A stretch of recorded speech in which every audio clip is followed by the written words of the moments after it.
নমস্কার বন্ধুরা, নতুন একটা ভিডিওতে তোমাদের অনেক অনেক ওয়েলকাম জানাই। তো আমার ছেলের দেখো নাড়ু খেতে ইচ্ছা হচ্ছে, নারকেল নাড়ু।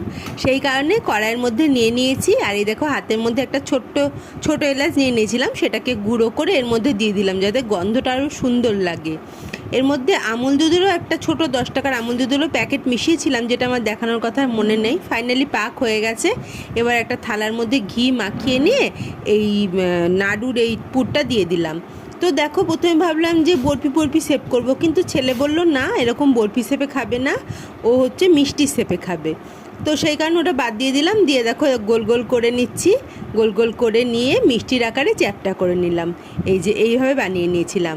এটা সৌন্দর্য বৃদ্ধি করার জন্য কিশমিশ কাজু নিয়ে নিয়েছিলাম, দিয়ে এটাও এর ওপরে সাজিয়ে দিলাম। মানে নারকেলের মিষ্টি হয়েছে আর কি, এরকম দেখতে লাগছিল। তো খেতে কিন্তু দুর্দান্ত টেস্টি হয়েছিল। আর তোমাদের ভিডিওটা কীরকম লেগেছে সেটাও তোমরা কমেন্টে অবশ্যই জানিও।